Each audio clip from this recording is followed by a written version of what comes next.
Está a punto de escuchar los eventos que cambiaron la historia humana como nunca antes. Escuchará lo que pasó en los últimos días de la vida de nuestro Señor Jesucristo. Lo que va a escuchar es una adaptación de los estudios bíblicos de A Través de la Biblia, basada en el Evangelio de Juan, capítulo 18-29 al capítulo 20-23.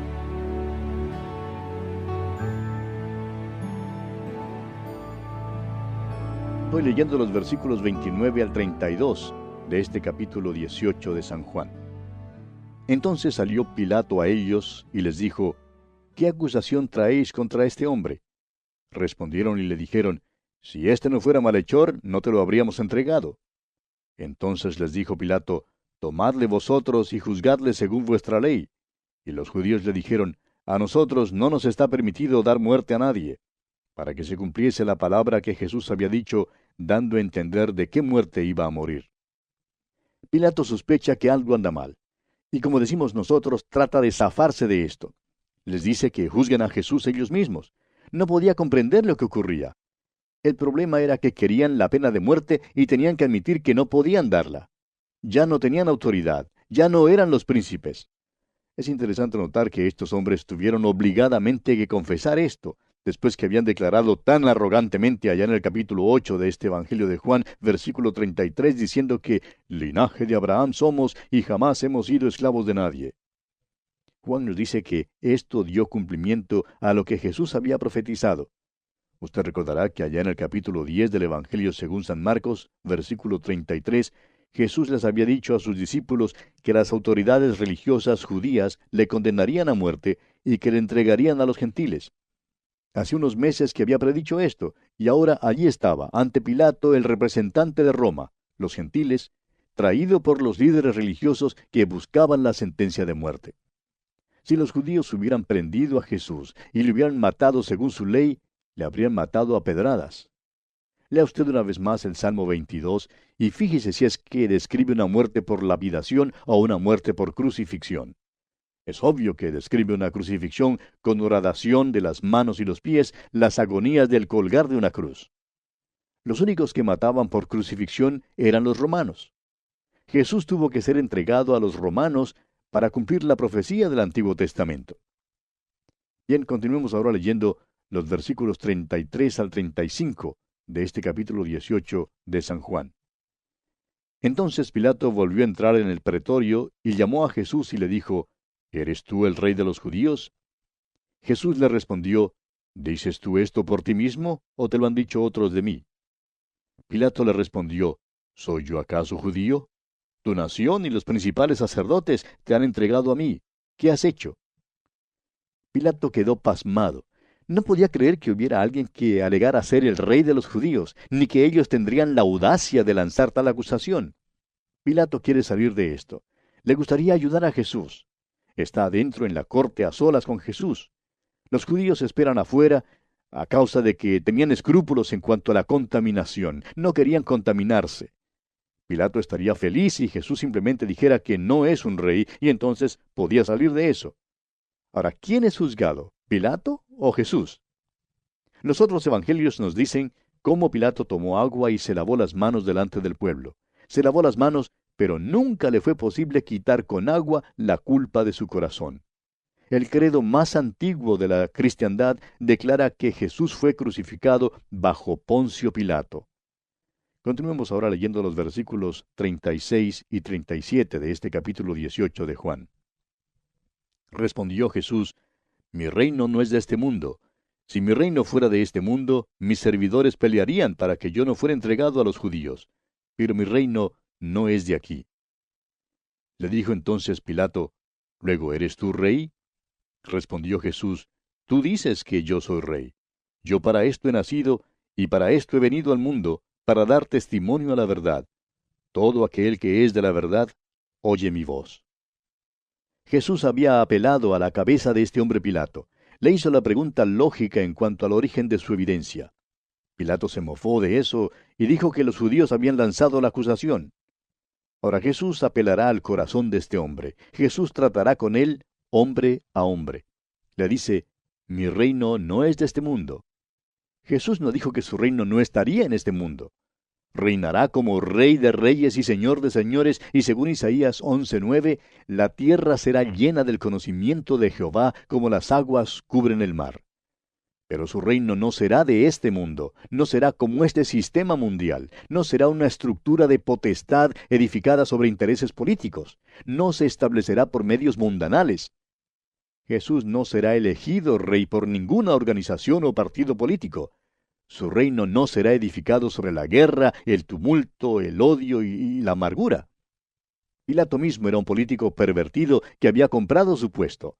Era un individuo que servía de instrumento a Roma. Odiaba a los judíos, pero tenía miedo de ofenderles porque no quería perder su oficio o su posición. Jesús le dice a Pilato que no se opondrá en absoluto. Pedro ya había tratado de defenderle y Jesús le había ordenado que metiera su espada en la vaina. No está edificando su reino sobre el presente sistema político, y la Iglesia tampoco puede edificar su reino. La Biblia nos enseña claramente que Cristo está ahora tomando un pueblo para su nombre. Hechos 15:14. Estos son la eclesia, o sea, los llamados afuera, la Iglesia. Son llamados del mundo para vivir en el mundo, pero no son del mundo. Y luego vendrá el tiempo cuando el Señor quitará la Iglesia del mundo. No son del mundo. Luego, cuando Cristo venga en su reino, Él lo establecerá. Amigo oyente, permítanos decirlo una vez más. Jesucristo no está edificando un reino hoy en día, de ninguna organización como las Naciones Unidas. Pilato está perplejo aquí. Jesús todavía está respondiendo a este hombre. Le dice que un elemento esencial de su reino es la verdad. Escuche usted las palabras del Salmo 45, versículos 1 al 4.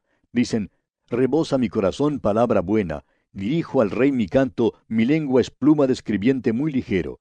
Eres el más hermoso de los hijos de los hombres, la gracia se derramó en tus labios, por tanto, Dios te ha bendecido para siempre. Ciñe tu espada sobre el muslo, oh valiente, con tu gloria y con tu majestad. En tu gloria sé prosperado, cabalga sobre palabra de verdad, de humildad y de justicia, y tu diestra te enseñará cosas terribles». Volviendo ahora al capítulo 18 de San Juan, leemos en el versículo 38, «Le dijo Pilato, ¿qué es la verdad?». Y cuando hubo dicho esto, salió otra vez a los judíos y les dijo, «Yo no hallo en él ningún delito». ¿Era acaso cínico Pilato? ¿Estaba simplemente perplejo? Se paró en la presencia del mismo Señor Jesucristo, quien dijo, «Yo soy el camino y la verdad y la vida». Juan nos dice más tarde en su Evangelio que ha escrito todas estas cosas para que creamos que Jesús es el Cristo, el Hijo de Dios.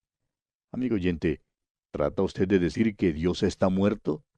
¿Trata usted de decir que la Biblia no es digna de confianza? ¿Que es la verdad? ¿Es Cristo la verdad para usted, amigo oyente? ¿Ha enfrentado usted la realidad con Él? Pilato, pues, salió de nuevo y dijo a los judíos que no encontraba en él ningún delito. Leamos ahora los dos últimos versículos de este capítulo 18 de San Juan, versículos 39 y 40. «Pero vosotros tenéis la costumbre de que os suelte uno en la Pascua. ¿Queréis pues que os suelte al Rey de los judíos?». Entonces todos dieron voces de nuevo diciendo, «No a éste, sino a Barrabás». Y Barrabás era ladrón. Pilato nunca soñaba que estas autoridades religiosas se esforzarían tanto para convencer al pueblo que demandara la libertad de Barrabás. Trató mucho de evadir la decisión. La Biblia deja en claro que Pilato estaba seguro de que Jesucristo era inocente. Veamos algunas referencias. En el capítulo 27 de Mateo, versículo 18, por ejemplo, leemos, «Porque sabía, es decir, Pilato, que por envidia le habían entregado». En el versículo 24 de ese mismo capítulo 27 de Mateo dice, «Inocente soy yo de la sangre de este justo». Luego en el Evangelio según San Marcos, capítulo 15, versículo 10 leemos, «Porque conocía que por envidia le habían entregado los principales sacerdotes». Pasando al Evangelio de San Lucas, leemos en el capítulo 23, versículo 20, «Les habló otra vez Pilato, queriendo soltar a Jesús».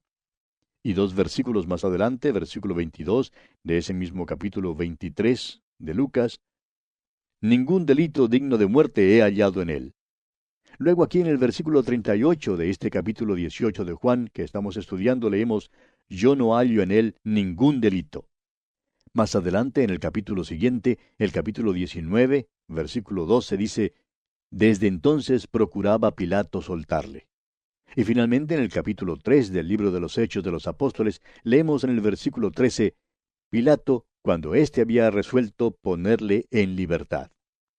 Como vemos, amigo oyente, la Biblia establece con claridad que Pilato estaba seguro de que Jesucristo era inocente. Ahora en el capítulo 19 veremos una gran farsa de la justicia. Roma fue célebre por su justicia en todo el mundo. En todo escritorio oficial romano había una figurita de Jano, el dios con dos cabezas. Una de las cabezas miraba hacia adelante y la otra miraba hacia atrás. Es de esta palabra que derivamos el nombre de nuestro mes enero, el mes que mira hacia atrás al año viejo y que mira hacia adelante al año nuevo. Jano debía recordar al juez que mirara a los dos lados del punto en cuestión. Ahora Roma gobernó al mundo por casi 1000 años. Cuando tomaba posesión de un pueblo, Roma prometía lograr las buenas carreteras, la ley, el orden, la protección y la paz. Pero la vida continuaba bajo una dictadura. ¿Se da usted cuenta, amigo oyente, que las Naciones Unidas se esfuerza por dar al mundo exactamente lo que Roma dio al mundo? Sin embargo, el mundo se alegró de librarse de la dictadura romana, la que trajo la paz al mundo. Un pájaro ni siquiera se atrevía a piar en el Imperio Romano sin recibir permiso de César. Él ciertamente gobernaba. Fue Roma quien preservó la ley y el orden. Lo interesante de todo esto es que el juicio de Jesús fue una de las farsas más grandes de la justicia. Leamos los primeros 3 versículos de este capítulo 19 de Juan. Así que, entonces tomó Pilato a Jesús y le azotó. Y los soldados entretejieron una corona de espinas y la pusieron sobre su cabeza y le vistieron con un manto de púrpura, y le decían, «Salve, Rey de los judíos», y le daban de bofetadas. Ahora, si Jesús era inocente, debían soltarlo. Pero eso de azotar a Jesús era enteramente ilegal y equivocado. Pilato lo hizo porque creía que esto aplacaría a los judíos. Los soldados, por su parte, se aprovecharon para gozarse con él antes de que fuera crucificado. Cuando dice aquí que le daban de bofetadas, significa que jugaron con él un cruel juego romano. Les era posible mutilarlo y hacer lo que les diera la gana con el prisionero. Ahora, el juego consistía en que todos los soldados mostraban al prisionero los puños. Luego vendaban los ojos del prisionero y todos, menos uno de los soldados, le daban de bofetadas. Luego le quitaban la venda y muchas veces tenían que despertarlo de la inconsciencia para preguntarle cuál soldado era el que no le había golpeado. Es obvio que el prisionero nunca le era posible adivinar cuál era ese soldado. Y así seguían con su juego hasta que habían molido a palos al prisionero.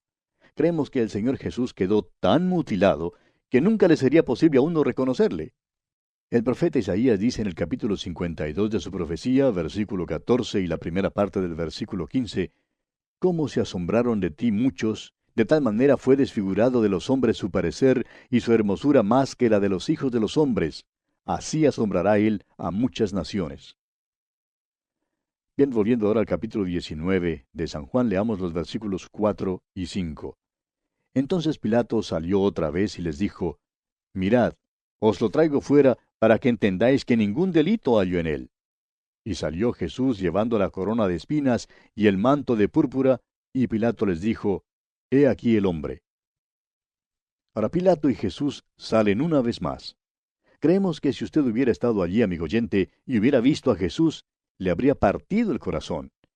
No crea que parecía como los artistas lo describen en los cuadros. Ahora Pilato dijo, «He aquí el hombre». Si es que usted, amigo oyente, solamente puede decir esto como Pilato, entonces no ha visto a Jesús de ninguna manera. Porque Él es más que un hombre, es el Hijo de Dios, es el Salvador del mundo. Juan ha escrito estas cosas para que creamos que Jesús es el Cristo, el Hijo de Dios, y para que creyendo tengamos vida en su nombre. Continuemos leyendo el versículo 6. Cuando le vieron los principales sacerdotes y los alguaciles, dieron voces diciendo, «Crucifícale, crucifícale». Pilato les dijo, «Tomadle vosotros y crucificadle, porque yo no hallo delito en él». Es posible que sea aquí en este punto cuando Pilato pidió agua para lavarse las manos. Continuemos ahora con los versículos 7 al 11 de este capítulo 19 de Juan. Los judíos le respondieron, nosotros tenemos una ley y según nuestra ley debe morir, porque se hizo a sí mismo hijo de Dios. Cuando Pilato oyó decir esto, tuvo más miedo, y entró otra vez en el pretorio y dijo a Jesús, ¿De dónde eres tú? Mas Jesús no le dio respuesta. Entonces le dijo Pilato, ¿A mí no me hablas? ¿No sabes que tengo autoridad para crucificarte y que tengo autoridad para soltarte? Respondió Jesús, Ninguna autoridad tendrías contra mí si no te fuese dada de arriba. Por tanto, el que a ti me ha entregado, mayor pecado tiene. Hay distinciones de pecado y distinciones de juicio, amigo oyente. Aquellos que entregaron a Jesús a Pilato tenían mayor pecado, tenían más luz que la que tenía Pilato. Ahora, eso por supuesto no exonera a Pilato de ninguna manera. Él es culpable. Continuemos ahora con los versículos 12 y 13. Desde entonces procuraba Pilato soltarle, pero los judíos daban voces diciendo, Si a éste sueltas, no eres amigo de César. Todo el que se hace rey, a César se opone. Entonces Pilato, oyendo esto, llevó fuera a Jesús y se sentó en el tribunal en el lugar llamado el Enlosado, y en hebreo Gábata. De allí en adelante, Pilato buscaba soltarle, no porque creía en él, sino porque sabía que el Señor Jesús era un hombre inocente. El Enlosado era el Litóstrotos, era el lugar de la justicia romana.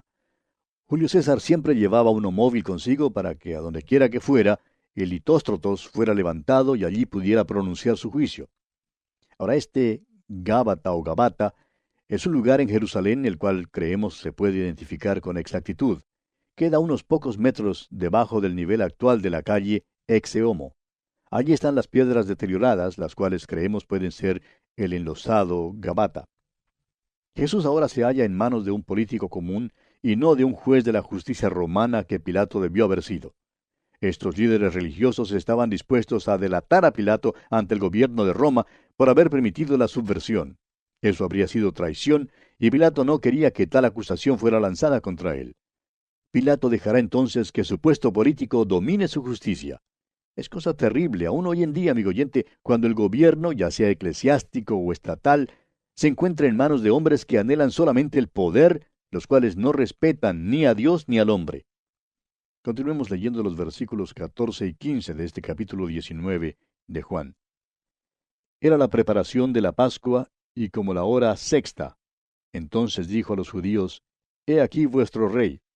Pero ellos gritaron, Fuera, fuera, crucifícale. Pilato les dijo, ¿A vuestro rey he de crucificar? Respondieron los principales sacerdotes, No tenemos más rey que César. Fíjese usted en la majestuosidad del Señor Jesús durante todo esto. Fíjese que no le están juzgando a él. Pilato es obligado a hacer una selección. O bien es Jesucristo, o bien el César. Los líderes religiosos también son obligados a hacer una selección. O bien escogen a Jesucristo, o bien escogen a César. Y hacen su selección terrible, por cierto. Dicen, no tenemos más rey que César. El día vendrá cuando habrá el anticristo, y luego ha de haber la selección. O bien Jesucristo, o bien el anticristo. Amigo oyente, escuche bien. Cada hombre tiene que hacer su propia selección en cuanto a Jesucristo. Él dice que el que no es conmigo, contra mí es. En el momento en que usted hace una decisión contra Cristo, hace su decisión a favor de César. Leamos ahora el versículo 16 del capítulo 19 de Juan. Así que entonces lo entregó a ellos para que fuese crucificado. Tomaron pues a Jesús y le llevaron. Hablamos tanto acerca de la muerte y la resurrección de Jesucristo que llega a ser cosa trillada para el creyente ordinario. La crucifixión de Jesucristo, amigo oyente, es uno de los momentos más cobardes e infames en toda la historia. Sin embargo, se trata de nuestra redención, y necesitamos detenernos aquí y mirarla desde varios puntos de vista, amigo oyente. Desde el punto de vista de Dios, la cruz es una propiciación. Es el propiciatorio donde Dios puede extendernos su misericordia. Es el lugar donde fue hecha la completa satisfacción a fin de que un Dios santo y justo pudiera salvar a los pecadores. El trono de Dios, el lugar de juicio, se transforma en el lugar de misericordia, donde usted y yo, amigo oyente, encontramos misericordia en lugar del juicio que merecemos. Jesucristo llevó nuestra culpa y Dios queda satisfecho. Ahora, desde el punto de vista del Señor Jesucristo, fue un sacrificio. Él es el Salvador y se hizo una ofrenda por el pecado. Es una ofrenda de olor grato a Dios. Le fue también un acto de obediencia. El apóstol Pablo nos dice en su epístola a los Filipenses capítulo 2 que se hizo obediente hasta la muerte y muerte de cruz. Ahora, desde el punto de vista nuestro, es decir, los creyentes en Cristo, fue una substitución. Él tomó el lugar mío y tomó el lugar suyo, amigo oyente. Él fue aquel que no conoció pecado, pero que sufrió por el pecador. Él es el justo que sufrió por el injusto, como dice el apóstol Pedro en su primera carta, capítulo 2, versículo 24, quien llevó él mismo nuestros pecados en su cuerpo sobre el madero, para que nosotros, estando muertos a los pecados, vivamos a la justicia, y por cuya herida fuisteis sanados.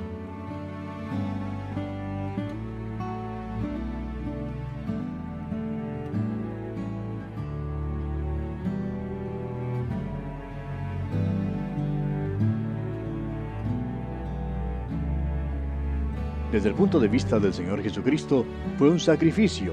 Él es el Salvador y se hizo una ofrenda por el pecado. Es una ofrenda de olor grato a Dios.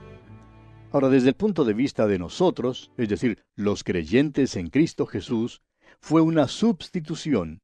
Él tomó el lugar mío y el lugar suyo, amigo oyente. Él fue aquel que no conoció pecado, pero que sufrió por el pecador. Él es el justo que sufrió por el injusto.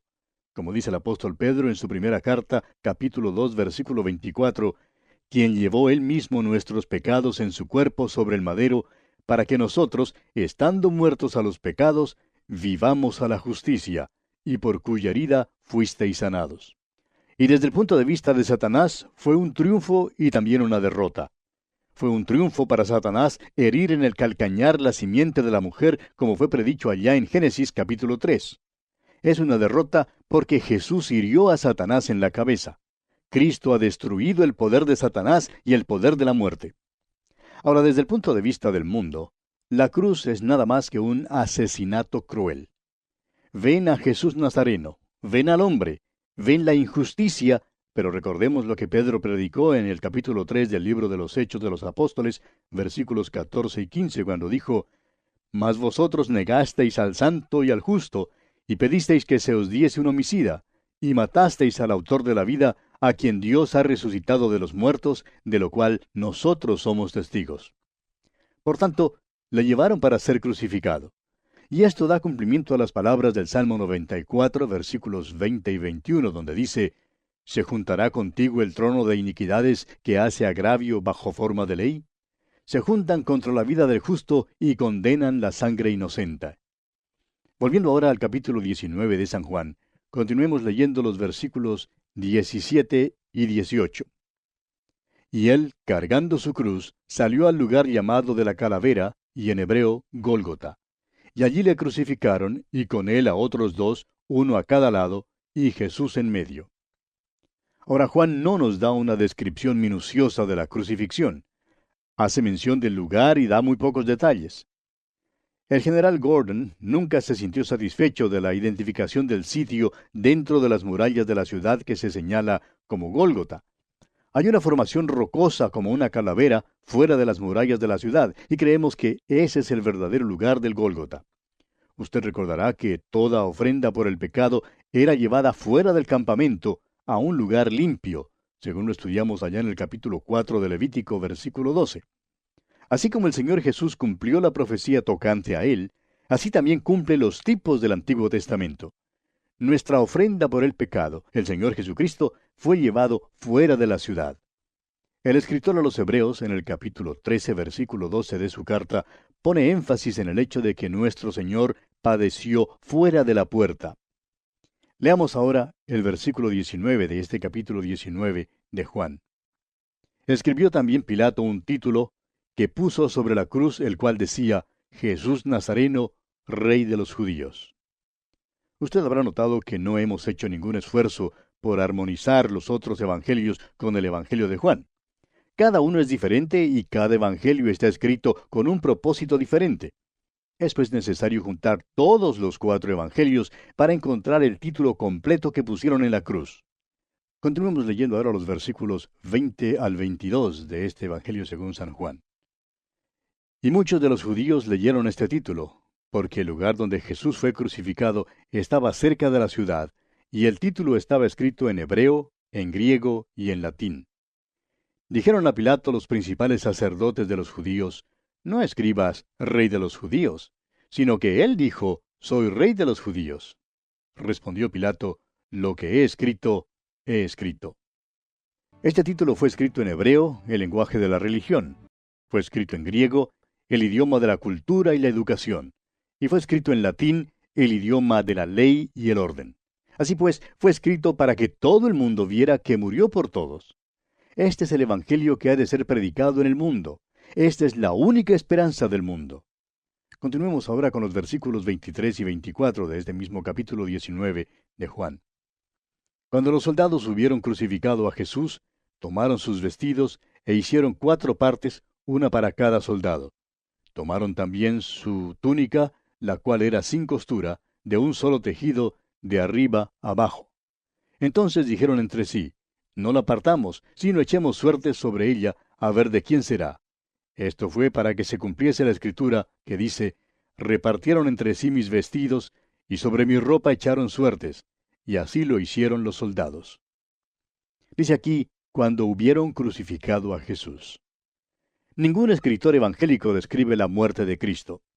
Hay cosas en cuanto a la cruz y la crucifixión que nos están vedadas.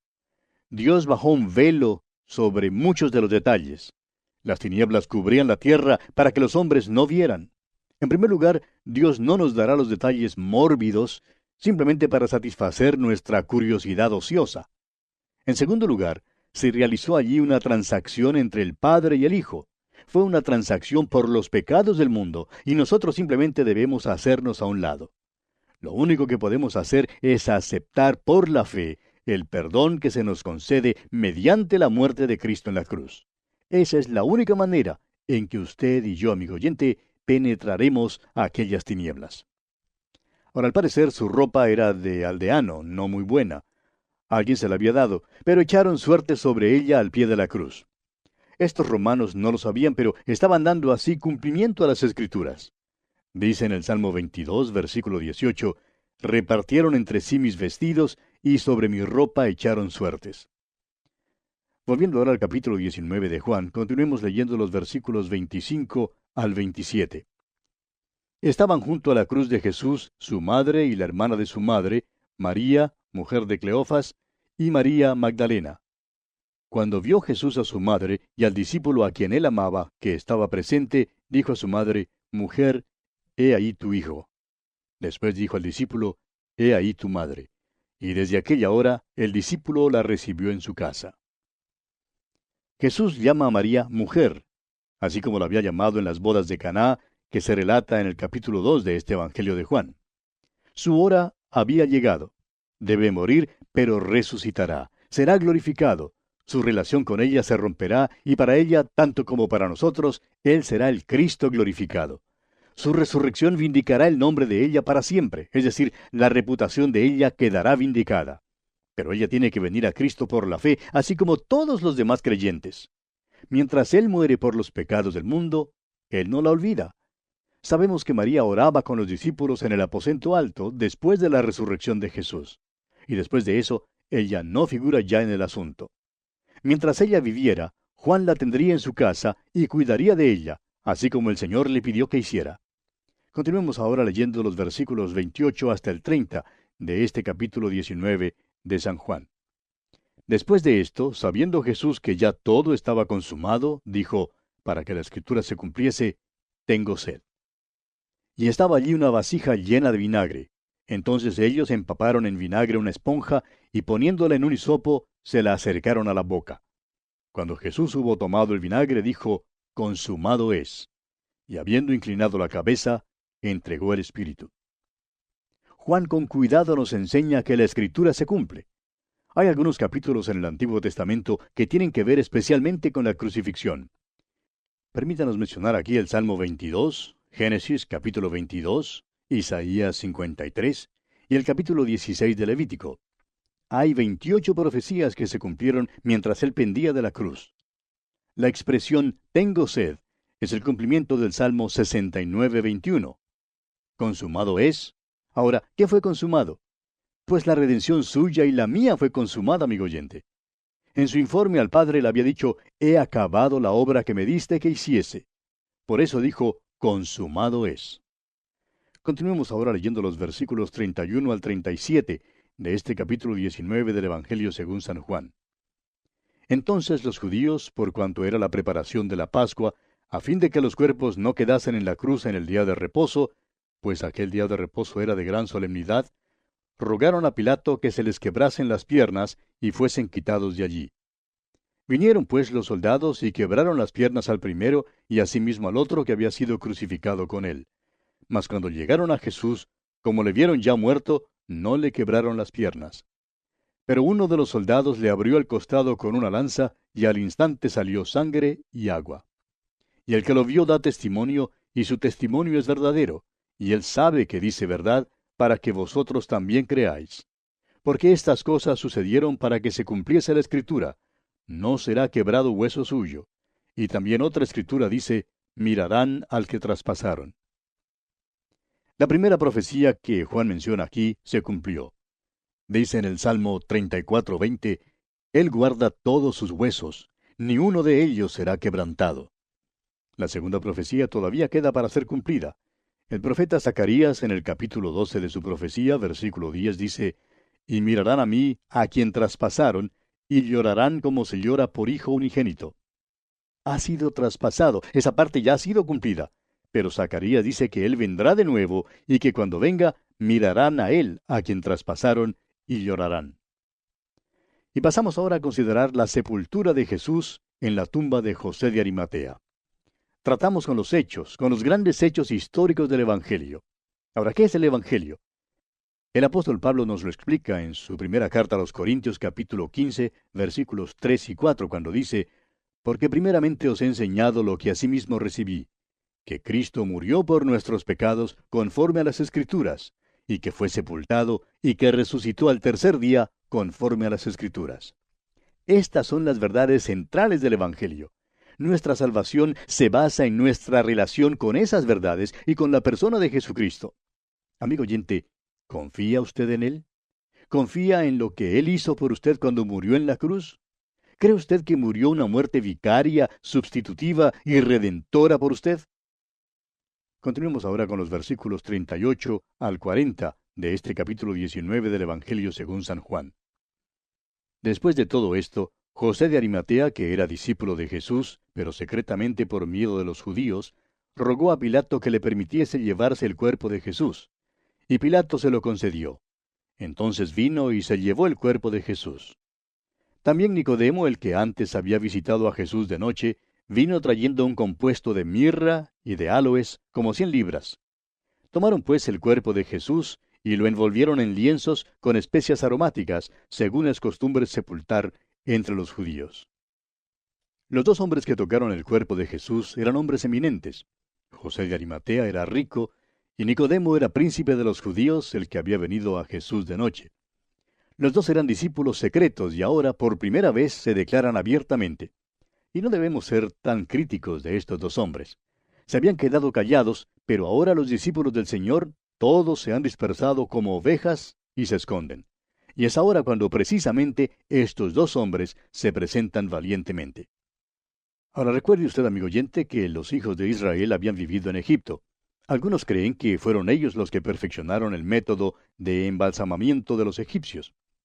El Hijo de Dios, el creyente, tanto en el Antiguo como en el Nuevo Testamento, siempre creía que el cuerpo resucitaría.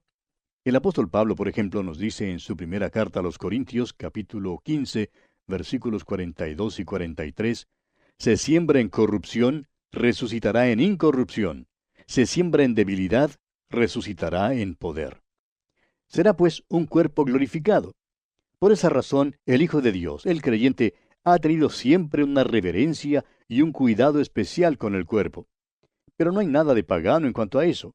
Por supuesto, los egipcios se hicieron muy paganos con relación a esto y eran muy paganos aún en su manera de pensar a este respecto. El pensamiento central era que el servicio fúnebre debía demostrar el hecho de que si esta persona era hijo de Dios, algún día los creyentes estarían con este ser querido otra vez. y eso es siempre lo más importante. Ahora ellos habían aprendido a embalsamar como lo hacían los egipcios, y esa era aparentemente la manera aquí. Note usted que usaron lienzos y que trajeron 100 libras de un compuesto de mirra y de áloes y que lo envolvieron. Note eso. Ahora, lo que los egipcios hacían, ve usted, es que tomaban el compuesto de mirra y de áloes y comenzaban envolviendo primero un dedo. Cuando habían envuelto ese dedo, le frotaban la mirra y los áloes. Luego hacían lo mismo con otro dedo. Así, cuando ya habían hecho todos los dedos, envolvían la mano y mientras la envolvían, le frotaban la mirra y los áloes. Eso lo sellaba, no dejando entrar el aire. Cuando habían terminado de envolver la mano, envolvían entonces el brazo. Cuando terminaban de envolver el brazo, lo envolvían junto al cuerpo, habiendo envuelto previamente el cuerpo. De modo que, como usted puede ver, amigo oyente, el cuerpo quedaba pesando unas 100 libras más de lo que pesaba al principio. En otras palabras, envolvieron el cuerpo del Señor Jesús como una momia. Ahora Juan hace mención especial de que envolvían el cuerpo en los lienzos usando las especies, porque este es un detalle muy importante para él. Usted recordará que por la mañana del día de resurrección, Juan vio los lienzos allí sin estar el cuerpo, y entonces comprendió la resurrección y creyó. Continuemos ahora leyendo los versículos 41 y 42 de este capítulo 19 de San Juan. Y en el lugar donde había sido crucificado, había un huerto, y en el huerto un sepulcro nuevo, en el cual aún no había sido puesto ninguno. Allí pues, por causa de la preparación de la Pascua de los judíos, y porque aquel sepulcro estaba cerca, pusieron a Jesús. Como usted ve, amigo oyente, esto era conveniente también. Le bajaron de la cruz antes de la noche de la Pascua. La Pascua comenzaba antes de la caída del sol, de modo que tenían que apresurarse, y por eso en realidad no terminaron de envolver el cuerpo como esperaban hacerlo. Porque como usted recordará, en el primer día de la semana, las mujeres vinieron con más mirra y tenían la intención de aplicarla al cuerpo de Jesús. ¿Pero qué ocurrió cuando llegaron allí? Bueno, el capítulo siguiente, el capítulo 20, nos dice lo que ocurrió.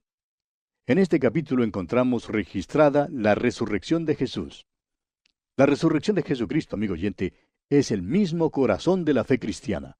Tiene mucha importancia, pero hallamos que hoy en día se hace muy poco caso de ella. Los libros de teología, los himnos de la iglesia, los sermones, todos tienen que ver con la muerte de Cristo. Con demasiada frecuencia, la resurrección de Cristo se celebra solamente en el día de la resurrección. Los sermones en el Nuevo Testamento, principiando con el día de Pentecostés, tenían como tema la resurrección de Jesucristo. Comencemos, pues, nuestro estudio de este capítulo 20, leyendo el primer versículo.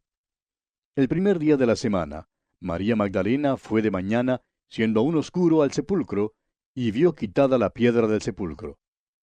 El primer día de la semana, es decir, el domingo, María Magdalena vino a la tumba. No tenía ningún pensamiento de que Jesús se hubiera levantado de los muertos. Llegó a la tumba antes de que los discípulos vinieran. Según lo que sabemos, los discípulos ni aún intentaban llegar a la tumba. Ahora, ¿cuándo se cambió el día de reposo de sábado a domingo?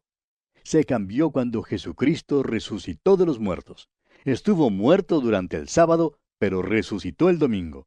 De allí en adelante, los creyentes se han reunido en el primer día de la semana. El sábado pertenece a la vieja creación. Después de que Dios creó todo, reposó el sábado. Ahora hemos llegado a la nueva creación en Cristo Jesús. El día de Pentecostés fue el domingo, el primer día de la semana. Es interesante que Juan, el último de los escritores del Evangelio, pone énfasis en que fue el primer día de la semana cuando Jesús resucitó de los muertos. Ahora María Magdalena llegó antes que las otras mujeres. El Señor había echado 7 demonios de ella. Muchos la llaman pecadora y creen que fue ella quien enjugó los pies de Jesús con sus cabellos. Pero esta es solamente una conjetura que no se puede comprobar. Creemos que ella era una persona de aptitud muy alta y que quedó eternamente agradecida del Señor por haberla sanado.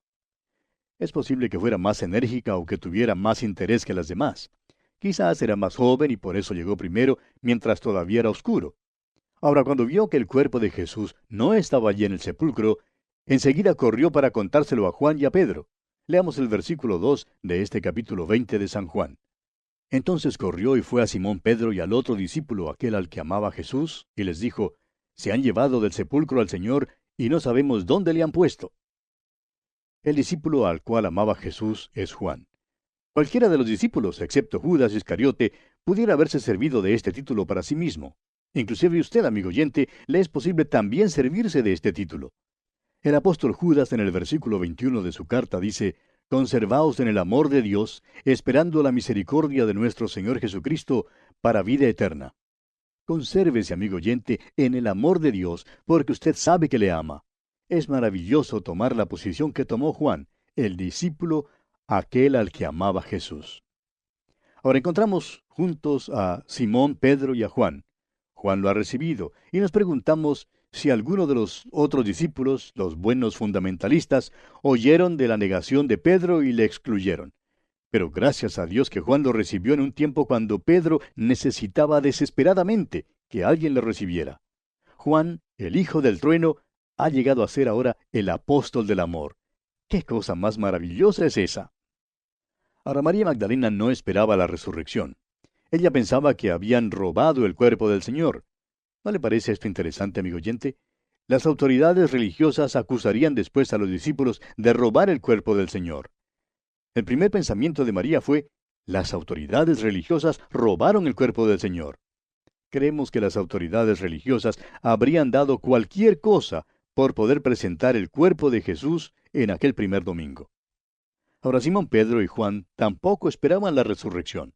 Probablemente creían que María no veía bien en la oscuridad. Ella vio la piedra quitada y se asustó y corrió. O pensaban que quizá ella había ido a otra tumba. Por tanto, se precipitan al cementerio. Y amigo oyente, uno no va al cementerio para buscar a los vivos. Ellos no esperaban hallar a un vivo cuando salieron con precipitación. Ellos esperaban encontrar el cuerpo muerto del Señor.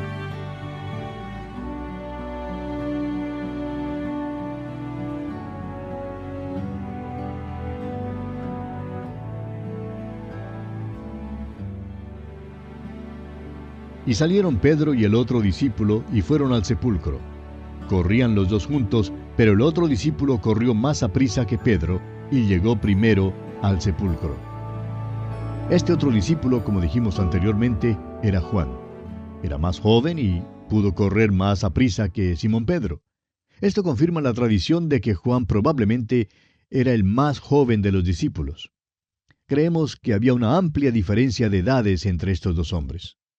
Ahora el versículo 5 dice, «Y bajándose a mirar, vio los lienzos puestos allí, pero no entró». Lo que Juan vio le convenció de que Jesús había resucitado de los muertos. Llegó allí primero, pero tenía cierta reticencia, es decir, cierta reserva y reverencia, y no entró. Se bajó para mirar por la pequeña entrada que había sido cortada en la piedra, y vio la evidencia que lo convenció. Es asombroso cómo Dios usa las cosas pequeñas como estas para traer convicción a los corazones de los hombres. Alguien ha dicho que las grandes puertas giran sobre pequeños goznes. Juan vio los lienzos puestos allí, pero el cuerpo había salido de ellos. Leamos ahora el versículo 6. Luego llegó Simón Pedro tras él, y entró en el sepulcro, y vio los lienzos puestos allí. Aquí viene ahora Simón Pedro, soplando y resoplando, bastante cansado por la carrera. Es que era difícil para él correr. La reserva no era una de las cualidades de Pedro, y por tanto entró enseguida al sepulcro. Él también vio los lienzos y el sudario que había estado sobre la cabeza de Jesús. Recuerde que José de Arimatea y Nicodemo habían envuelto el cuerpo de nuestro Señor en los lienzos y lo habían sellado con un compuesto de mirra y de áloes, lo cual formó como una especie de goma para sellar bien el cuerpo. Ahora, ¿cómo pudo salir el cuerpo de esa envoltura sin desenvolver los lienzos? Jesucristo salió de esa tumba así como una semilla sale de la tierra. Recuerde que él había dicho que si el grano de trigo no cae en la tierra y muere, queda solo, pero si muere, lleva mucho fruto. Pero la cáscara de la semilla todavía está en la tierra. Eso es lo que quedó en la tumba, simplemente la cáscara en la cual él había estado. Ya no estaba más en esa cáscara, estaba vivo. ¿Recuerda usted que cuando el Señor Jesús resucitó a Lázaro, éste salió del sepulcro todo envuelto en la mortaja, y el Señor tuvo que decirles que desataran a Lázaro? Lázaro salió en su viejo cuerpo, envuelto en la vieja mortaja. El cuerpo de Lázaro murió de nuevo. En cambio, Jesucristo salió con un cuerpo glorificado, el cual nunca más verá la muerte. Esta es la verdadera resurrección. Ahora leamos los versículos 7 y 8. Y el sudario que había estado sobre la cabeza de Jesús, no puesto con los lienzos, sino enrollado en un lugar aparte. Entonces entró también el otro discípulo que había venido primero al sepulcro, y vio y creyó. Dios registra con cuidado, por medio de Juan, otro pequeño detalle que es muy importante. El sudario que había estado sobre la cabeza de Jesús estaba allí intacto, aparte de los lienzos en que habían envuelto su cuerpo. Tenía la forma de la cabeza y estaba allí tal como lo habían puesto en la cabeza de Jesús. Creemos que esto convenció a Pedro de que el Señor había resucitado. Hay 3 palabras griegas que se usan en este pasaje y todas se traducen como ver, y esto en realidad es desafortunado. En el versículo 5, cuando Juan bajó para mirar y vio, la palabra vio allí quiere decir percibir y entender. Comprende la inspección y la percepción. En el versículo 6, cuando Pedro entró y vio, la palabra usada es theaomai, de la cual derivamos nuestra palabra teatro, o sea que él lo contempló. En el versículo 8, cuando Juan entró al sepulcro y vio, significa saber, o sea que él supo y creyó antes de ver al Cristo resucitado. Leamos ahora los versículos 9 y 10 de Juan capítulo 20. Porque aún no habían entendido la Escritura que era necesario que Él resucitase de los muertos, y volvieron los discípulos a los suyos. Juan nos cuenta algo extraño. Estos hombres no habían entendido, aunque Jesús les había dicho que resucitaría de los muertos, y aunque el Antiguo Testamento también hablaba de esto. Creemos que aún hoy en día, amigo oyente, necesitamos del Nuevo Testamento como un tipo de linterna para interpretar el Antiguo Testamento. Creemos que uno de los motivos por el cual el Antiguo Testamento no es tan popular es porque no usamos el Nuevo Testamento lo suficiente como para interpretarlo. Hay muchísimos cristianos hoy en día que leen la Biblia, pero todavía no conocen ciertas escrituras. Creemos que hay 2 razones para esto. Una es que se puede leer un pasaje muchas veces y cada vez ver cosas en ese pasaje que no hemos visto antes. El Espíritu Santo nos da más luz al estudiar y al leer muchas veces los pasajes. Y luego creemos que tenemos que experimentar algunas de las Escrituras para poder entender su significado. Las pruebas, los sufrimientos y las experiencias de la vida nos explican su significado. Por ejemplo, cuando David escribió que Jehová era su pastor, él sabía por experiencia propia el cuidado pastoral de Dios, porque él mismo era pastor de ovejas. Continuando ahora con nuestro estudio de este capítulo 20 de Juan, en los versículos 11 al 17, Juan nos narra la aparición de Jesús a María Magdalena. Al parecer, María es la primera persona a quien el Señor apareció. Hay mucha discusión en cuanto a las apariciones de Cristo después de su resurrección. Pero hay 11 apariciones antes de su ascensión y 3 después de su ascensión. Creemos que del texto podemos deducir que hay otras que no fueron descritas. Suponemos que a uno siempre le es posible encontrar algún proverbio para cualquier situación. Para quienes preguntan por qué Jesús apareció primero a María Magdalena, podemos decir que Proverbios 8:17 dice: «Yo amo a los que me aman, y me hallan los que temprano me buscan». Pues bien, ella le buscó, y le buscó temprano. Continuemos ahora leyendo los versículos 11 al 14 de este capítulo 20 de Juan. Pero María estaba fuera llorando junto al sepulcro, y mientras lloraba, se inclinó para mirar dentro del sepulcro, y vio a 2 ángeles con vestiduras blancas que estaban sentados el uno a la cabecera y el otro a los pies donde el cuerpo de Jesús había sido puesto. Y le dijeron: «Mujer, ¿por qué lloras?». Les dijo: «Porque se han llevado a mi Señor y no sé dónde le han puesto». Cuando había dicho esto, se volvió y vio a Jesús que estaba allí, mas no sabía que era Jesús. Una vez más nos interesa el hecho de que ella no le conoció. Ya vimos que Judas Iscariote tampoco le conoció allá en el huerto. ¿Sabe usted, amigo oyente, por qué María no le conoció? Ella no creía que Jesús resucitaría de los muertos. La incredulidad es ciega y es muda también, como en el caso de Zacarías. Ella está buscando en otro lugar en vez del que debiera buscar. Le ama, sí, pero el amor debe estar unido con la fe. Ella llora porque le ama, pero también porque no cree. Ella se inclina cuando debiera estar mirando hacia arriba, como dice el Salmo 123:1. A ti alcé mis ojos, a ti que habitas en los cielos. Ahora quizá alguien pregunte, ¿cuánto cambia el cuerpo glorificado? Bueno, no sabemos, pero no creemos que el cambio sea tan grande como para que explique el no poder reconocer a Jesús. Creemos que María está absolutamente concentrada en su dolor. Aunque ve a dos ángeles, esto parece que no le llama la atención de ninguna manera en particular.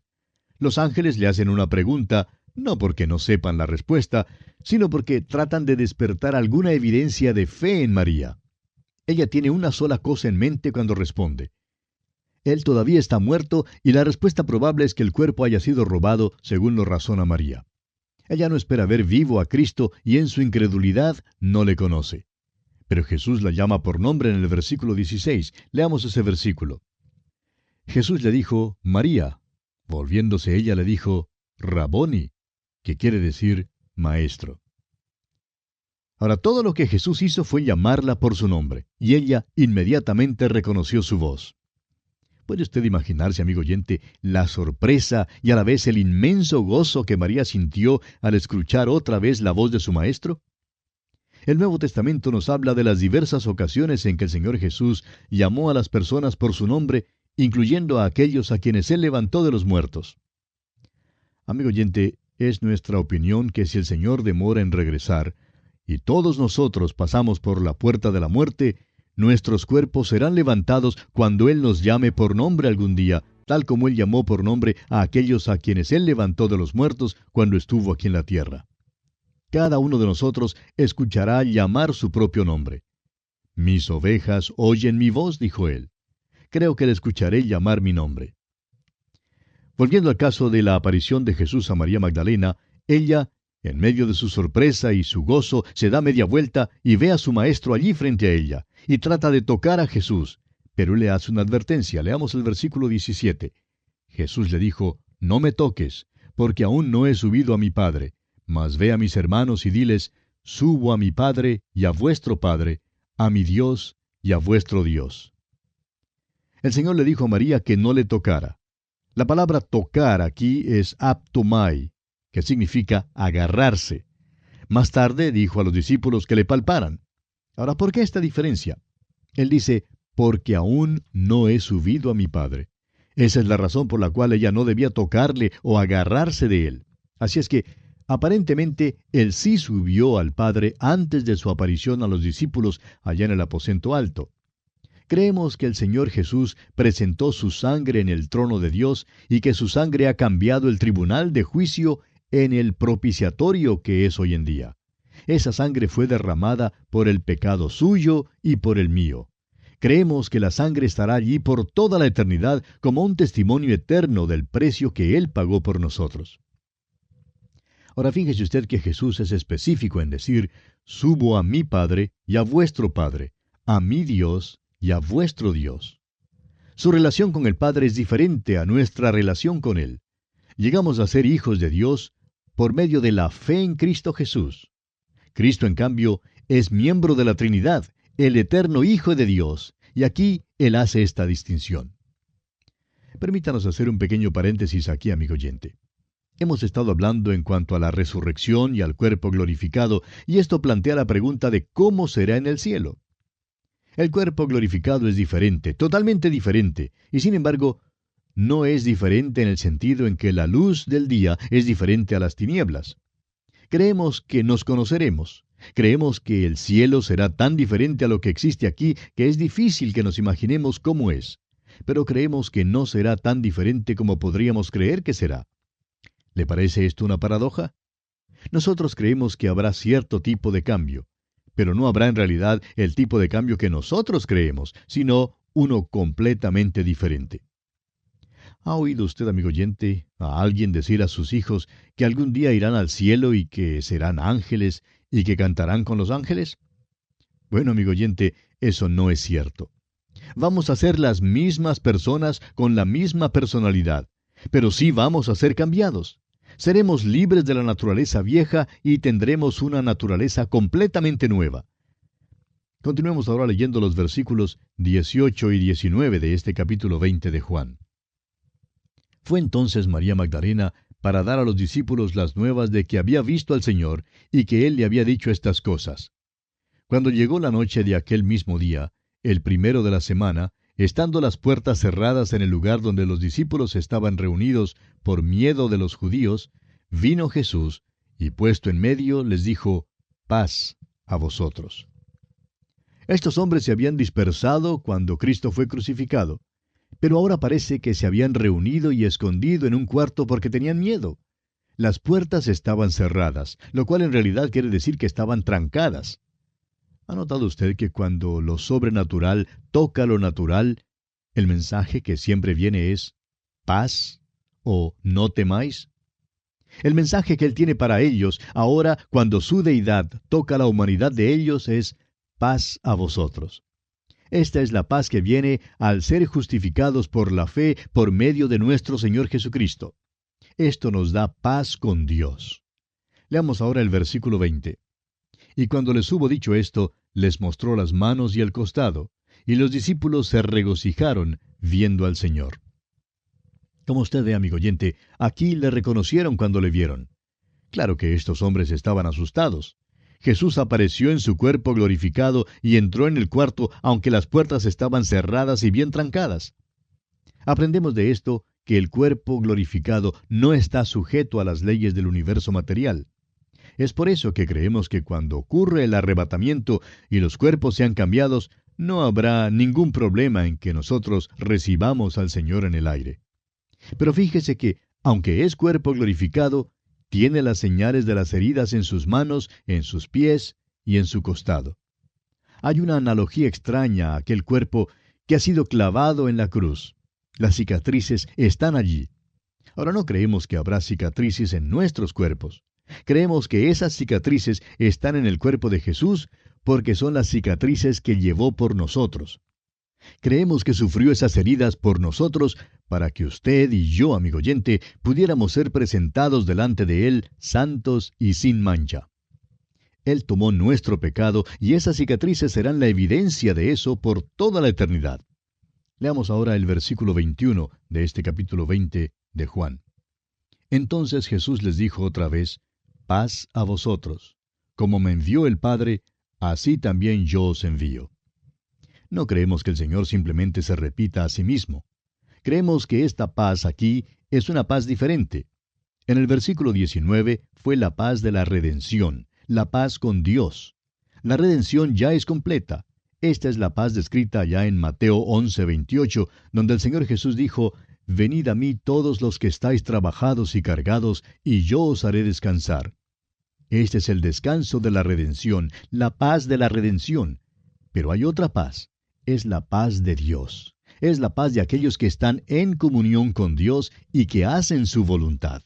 Esta es la paz descrita en Mateo 11:29, donde Jesús dijo: llevad mi yugo sobre vosotros y aprended de mí, que soy manso y humilde de corazón, y hallaréis descanso para vuestras almas. También en el capítulo 14 de este Evangelio de Juan, versículo 27 dice: la paz os dejo, mi paz os doy. Yo no os la doy como el mundo la da. No se turbe vuestro corazón, ni tenga miedo. La redención ya está lograda. Ahora Cristo les envía al mundo como el Padre le había enviado a Él.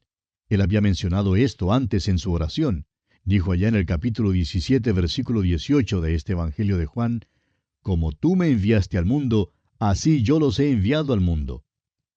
Volvamos ahora al capítulo 20 de Juan y leamos el versículo 22. Y habiendo dicho esto, sopló y les dijo: recibid el Espíritu Santo.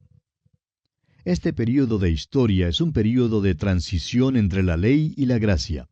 Hay un intervalo en la vida de estos hombres y en el ministerio del Señor Jesús entre su muerte y su resurrección y el día de Pentecostés. Este es un tiempo único en la historia del mundo. Nuestro Señor les había hablado en cuanto a la oración en Lucas capítulo 11. Había dicho que si pedían, les sería dado. En el versículo 13 de ese capítulo 11 de Lucas, él dice que está hablando especialmente en cuanto al don del Espíritu Santo que el Padre Celestial les dará a los que se lo pidan. Bueno, hasta donde podamos saber, ellos nunca lo pidieron. En Juan 14:16 Jesús dice, «Y yo rogaré al Padre, y os dará otro consolador». Fue el Señor Jesús quien lo pidió, no ellos. Es verdad que Simón Pedro mostró algo de discernimiento cuando dijo que Jesús era el Cristo, pero fue solamente unos pocos minutos después cuando le dijo a Jesús que no fuera a la cruz para morir. Personalmente creemos que en el momento en que el Señor sopló en ellos y les dijo, «Recibid el Espíritu Santo», estos hombres fueron regenerados. Antes de esto, el Espíritu de Dios no había morado en ellos. Ahora esta palabra sopló aparece solo una vez más en la Biblia. En Génesis, Dios sopló en la nariz de Adán aliento de vida. Creemos que aquí Jesucristo sopló la vida eterna en estos hombres, dándoles el Espíritu de Dios. Esto les sostendría y les daría seguridad en el intervalo entre su ascensión y la venida del Espíritu Santo en el día de Pentecostés.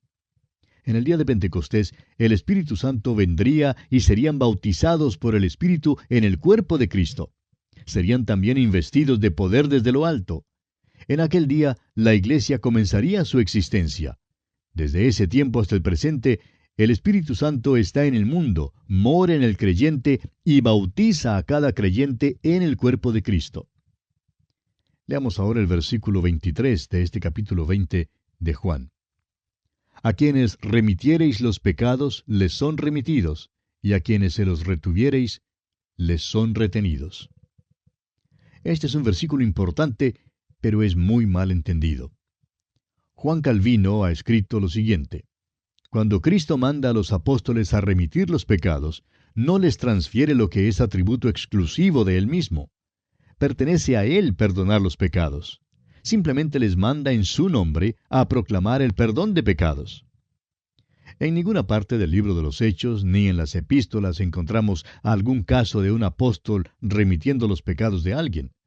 Sí, van a todas partes proclamando el perdón de pecados. Pero permítame hacer la pregunta, ¿qué es lo que perdona los pecados? Aún Dios no puede simplemente perdonar arbitrariamente los pecados. El perdón de los pecados es sola y únicamente por la sangre de Jesucristo.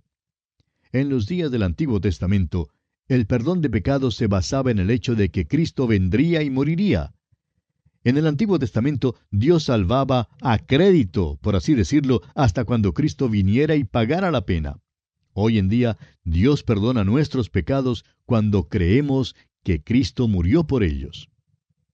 ¿Cómo entonces podemos nosotros remitir los pecados? Proclamando el Evangelio, amigo oyente. Esta es la obra mayor que podemos hacer. Cuando alguien se arrepentía y creía en Jesús mientras Él estaba acá en la tierra, eso era maravilloso. Pero lo que causa asombro es que cuando usted y yo simplemente proclamamos la palabra de Dios y alguien es renacido y llega a ser nueva criatura en Cristo Jesús. A quienes remitiereis los pecados les son remitidos, ocurre cuando usted y yo, amigo oyente, proclamamos el Evangelio de la gracia de Dios. Ese es el privilegio más glorioso que tenemos hoy en día, amigo oyente. Tenemos una responsabilidad. Si no predicamos el Evangelio al mundo, sus pecados no serán remitidos. Creemos que estamos cosechando las consecuencias por los años que no hemos llevado el Evangelio al mundo. Hemos descuidado nuestra responsabilidad y el resultado es que nuestros muchachos mueren en la guerra. Piénselo, amigo oyente. Si todos los muchachos que han muerto en la guerra hubieran estado dispuestos a perder sus vidas por Cristo y ser misioneros, ¿cuán diferente sería el mundo? Nosotros tenemos lo único que traerá el perdón al mundo. Es el Evangelio de Jesucristo. Amigo oyente, ¿qué está haciendo usted? El Dr. J. Vernon McGee nos ha dejado con una pregunta desafiante. ¿Qué estamos haciendo? Nosotros podemos y debemos hacer todo lo posible para alcanzar a los perdidos. La única esperanza que ellos y nosotros tenemos es en el Cristo resucitado. Para más información de cómo conocer a Cristo o si desea recursos para compartir el Evangelio, visítenos en www.atravesdelabiblia.org o llámenos al 1-800-880-5339.